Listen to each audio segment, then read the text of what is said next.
Welcome to Represents. Today, I'm privileged to talk to Dr. Kwadwo Kyeremanteng. He's the department head at the Ottawa Hospital for in regards to critical care. And he has been on major networks, major platforms talking about how to improve health. And also, I'll quote you how to make basically being healthy sexy again, if I quote you from one of your Yes. conversations. So I'm privileged to have a conversation with him today. Welcome to the show. Thank you so much for having me, Ray. I'm excited. I'm so excited. You know what? So am I. I'm glad we met. How we met, it was incredible. It's like great. You have access to all these wonderful people around you. So why not reach out and see if we can have a conversation? And you accepted, so I appreciate it. Anytime, my friend. Yes. So you actually started your own podcast that you launched in 2019, if I'm not mistaken, and it's called Solving Healthcare. And can you tell me about that podcast and what your plans are with it? Yeah, we started, as you mentioned, back in 2019, and it was developed because we were doing a lot of research in healthcare on how to make our system more efficient.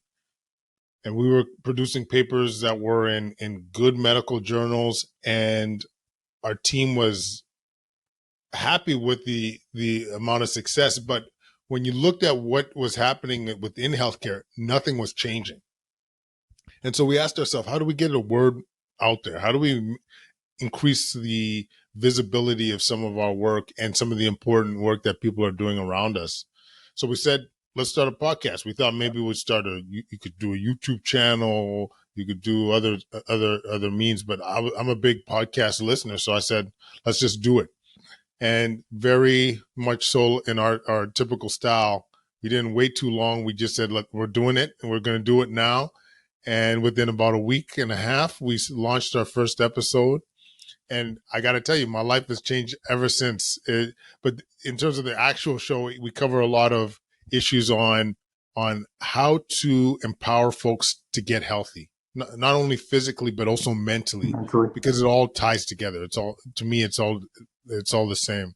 And then also we talk a lot about how we can improve the system as a whole. How do we improve access for mental health services? How do we have access for like racialized communities that often don't have the same level of access of care? So, and then during the pandemic, we were huge on distilling some of the information as it was coming through. But yeah, my main purpose is to improve the healthcare system as a whole, but at the same time empower individuals so that they can avoid seeing someone like myself in the intensive care unit. Amazing. We must avoid seeing you, basically. So You listen, better I'm believe it. glad. I'm glad you mentioned the pandemic. Obviously, we're I would say we're post-pandemic now. What do you think we missed, and what are the things we should improve? During that time, what did you see? What were your concerns during that time? So it was twofold. One was, in my opinion, a lack of leadership. And what I saw was that we were making decisions out of a place of fear as opposed to our values. And I really think about this when it came to our children. And when we had those extended school closures, especially in a time when we knew kids were very low risk, and like, to put it into context, the data very early on was clear that you driving from Ottawa to Toronto was going to be more dangerous than COVID was for your children. Mm. Yet we still kept them out of school. And I just couldn't sit back when I know their mental health is suffering, their physical health is suffering. We saw increased risk of diabetes in our youth, obesity. And then the other aspects of the social aspect was a lot of kids go to school or go to coaches when they're, because of the amount of sexual abuse or any abuse that's happening at home. And now we provided them with no outs. So they're stuck at home with their abusers. And we, as a society, were saying like, that's okay. And to me, that was a line in the sand where I couldn't say nothing.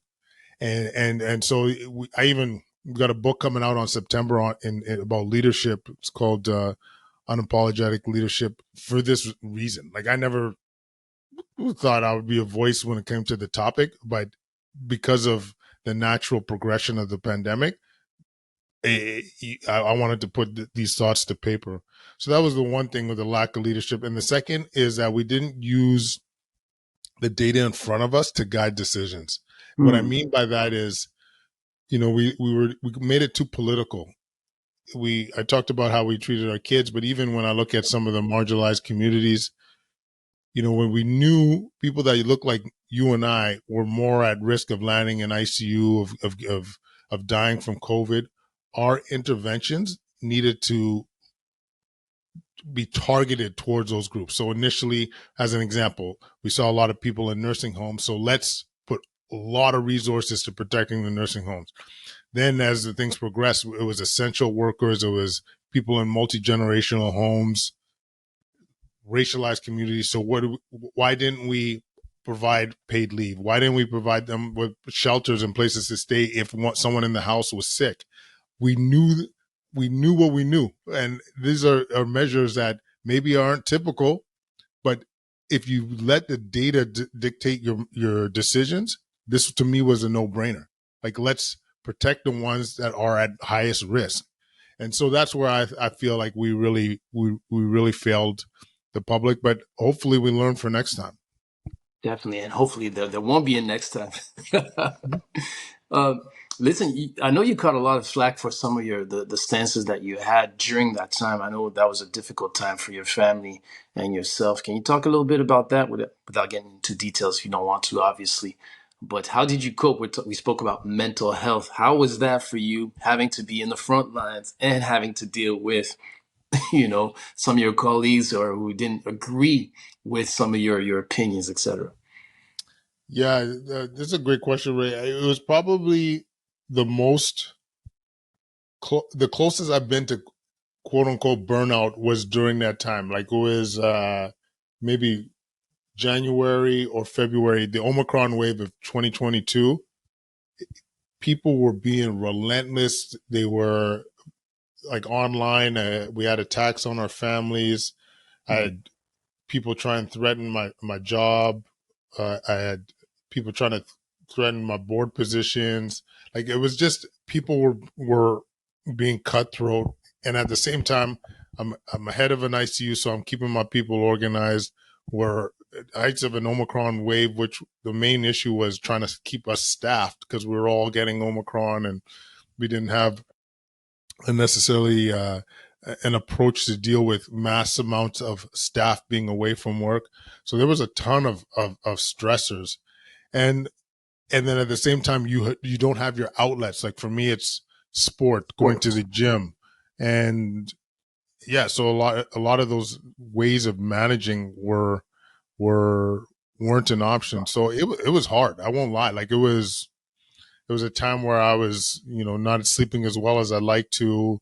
Uh, you just edgier, but at the same time, I got a great support around me. My family, my friends, the people that actually I care about their opinions were very supportive, and I was using my values to guide my actions, and that was to be an advocate for, at the time, our kids. There was a lot of threats of extended school closures, and I stood by it and said, like, I got to be able to look at myself in the mirror, and I would think about my boys, and my actions would reflect an ability for them to get back to a more straightforward life where they get to thrive, as opposed to not saying anything and just watching this dance go through.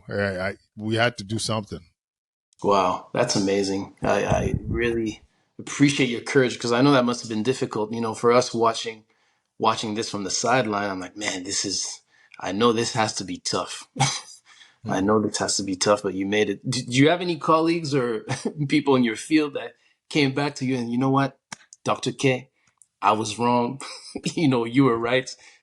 Did you have some of those moments, hopefully? Not per se. Like, physicians tend to be, no offense to the docs listening, but we tend to be a little bit stubborn.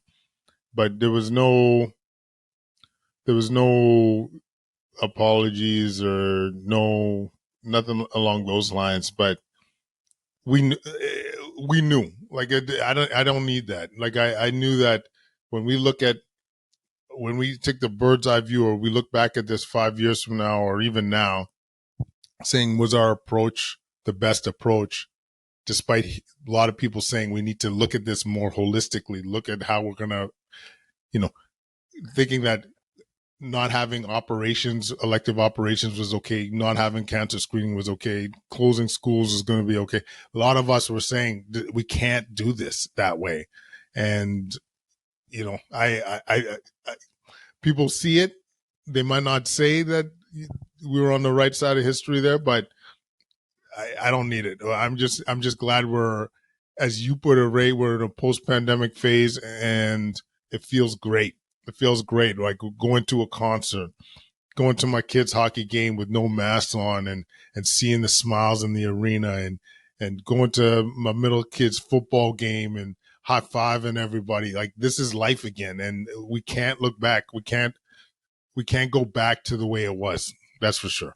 Yeah, it's amazing. Just recently gone back to the office at least twice a week, and you can tell the difference where people you haven't seen in years, we hug each other a little longer. It's a little more, meaningful right now. You can tell people have this longing of, just interacting and, spending time together. How are you? Face to face. It's a great feeling. It's a great Oh feeling. man, we were lacking connection. That's not normal. The way, I don't care what any of the COVIDians say, being away from each other that long is not normal. You need to be connected. You can't be over Zoom. You need to touch. You need to hug. You need to see the smiles of your kids' faces. You can't tell me it's normal for a 2-year-old not to see their teacher's smile. You know what I'm saying? Like, like all of it was crazy. You can't tell me that having your kid not be sick for 2 years is normal, and then be surprised that we have a huge surge in sickness amongst our young kids. Like, we need to connect, we need to be together, and we can't compromise that moving forward. Yeah, for me, when the lockdowns were announced, the first thing that came to my mind, it's going to sound crazy to a lot of people, is like, please tell me the gym is open.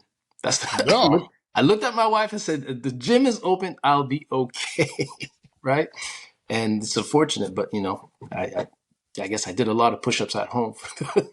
but it's true. Think about your outlet, and the thing, once again, using the data that's in front of us, we knew the people getting sick weren't healthy. They were diabetic, they were obese. Like, those were the associations that we saw most strongly. As, like, I'm talking pre-vaccine, and despite that, we closed down the gyms. We even at one point said kids can't play hockey outside, which to me was ridiculous. And we expect people to thrive. Like, we can't shut down everything and expect people to be okay. Listen, Dr. K, this leads me to another topic. I love talking about diversity and inclusion. Do you mind sharing any experiences from either studying during your studies or in your professional setting where you had encounters with challenges, racism, etc.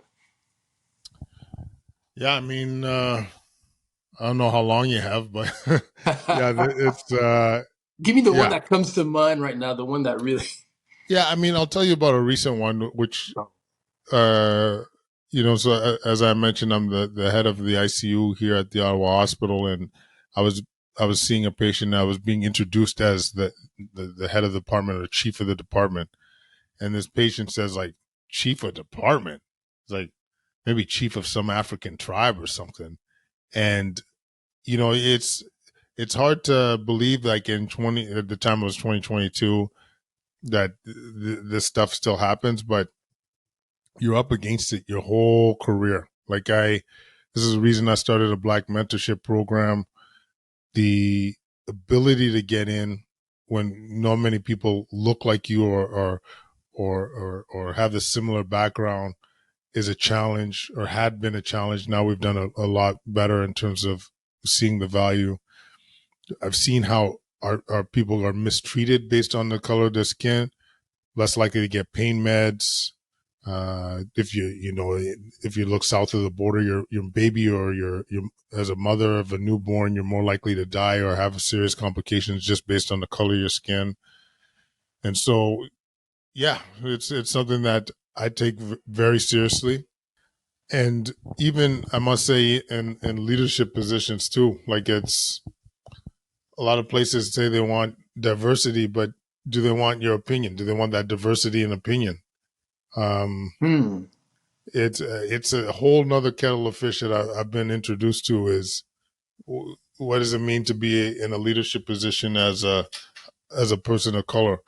And I must say some of it I don't know if I fully was prepared for, but anybody I tell that gets a seat at the table, one, you should be proud, but two, be prepared that they might not like what you say because it's not what they're used to hearing. And Hmm. some people react okay or with open arms, but some people feel you're a threat. So it really is a hard one to navigate, but it's important to get a seat at the table so that you could speak for your people. Like I'll give you a quick example of of why it was valuable. I was in a board meeting and they were talking about in the middle of the pandemic having vaccine requirements for schools. So like for our kids to go to school, they would need to have uh, vaccinated with COVID and show proof of vaccination before doing in-person school. And as many of you know, there's because of traditional or from historic mistreatment of Black people, Indigenous people, there's not always trust in that system. Mm-hmm. And so when something new comes along, it might take some time to digest. And knowing that we would be providing people with another measure that would prevent our kids from being in school in person, to me wasn't acceptable. So mom says, you know what, I don't want my kid vaccinated because of reasons we just talked about. You're going to tell me now that kid can't do in-person school, despite them being probably hardest hit by not only COVID, but also by the restrictions. They need to catch up. And we're talking about an environment where the kids are safe. So to me, I voicing that opinion on how some of this could be impacted our youth, I couldn't just sit on the sidelines. Wow, that's amazing. I definitely understand. Every time I see someone in a high position, a Black person in a high position, I know, I mean, there's challenges everywhere, but I know, you know, that's a, first of all, that's a solid person to be able to withstand everything that comes with it. I can only imagine what it's like. And, I have to say that I'm very happy that you have that seat at the table representing all of us, right? So that's great. Thank you. You mentioned something also um, about the historical perspective of the mistrust in the Black community in regards to medical institution. There's a book I read not long ago. It blew my mind. It was called Medical Apartheid. I'm sure you're aware of it. That book was incredible, right? Just talking about the historical points. Well, usually in the States, I don't know if there were similarities of things happening, in Canada, but it was an eye opening. I recommend everyone who's watching this to go out there and read it.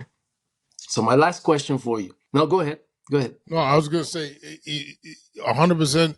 These things, some of these issues are happening north of the border, but especially to the indigenous population. Just we did an interview with a brother named Dr. Mike Curlew, and he worked in Sioux Lookout. This place had segregated hospitals up to the late '80s. When it comes to indigenous population, and you're not getting the same treatment in an indigenous hospital. Like this place didn't even have an elevator. Like you would literally have to take a patient up a ramp for them to go up to be located in somewhere else in the hospital. Like the stories of running out of medication. It's by no means should Canadians think that we're better. This is, I guess, my moral of the story. Hmm. This leads me to my last question. As someone, you're obviously you're a person who's very fit. You love fitness. It shows. Do you see a difference when you interact with patients when they see you? It's like, okay, I'm going to listen to him, because he looks he looks right, right? What's your experience like? Well, thank you. I got to be honest. Like most of the time, when I'm interacting with patients or families, they're in a really in my line of work. They're really in a critical state. Mm-hmm. So I don't often get to talk to them about prevention uh, and measures to stay healthy. But for the staff, like for the medical professionals, the nurses, the other doctors, they often come because of with the content that we cover on our platforms. They often come to me for advice, which is to me I get excited about because healthcare providers are amplifiers. Like if I had a conversation with your family doc and I tell him why I'm focusing on increasing my protein, why I avoid processed foods, why I like to intermittent fast, and he brings that to, or he or she brings that to their patients. Think about how many people they could affect. So that's why anytime, especially a healthcare provider, anybody, but a healthcare provider comes and says like, hey, what do you think about fasting? What do you think? What I'm looking for ways to get healthier or get stronger. Do you have any suggestions? I love that. Like that's one of my favorite things to cover because you get healthier, you significantly reduce your risk of seeing someone like myself in an intensive care unit. And if you do land in an intensive care unit, unfortunately, despite our ability to keep you alive, your life will not be the same for most of us. So yeah, it's exciting when people come to you saying, how do I tweak? How do I get healthier? Yeah, usually a little too late at that point. But listen, it's been really a privilege to talk to you. I appreciate your time, taking some moments to talk to me. I appreciate it. And we'll talk to you soon. It has been an absolute pleasure, Ray, and I'm so appreciative of all the work you're doing, getting the word out. You're on our show. We call it "You're changing the boogie," my friend, and I'm saying keep changing that boogie, keep changing that boogie, brother. I appreciate you, brother. Talk to you soon. Keep in touch. 100%. Salute.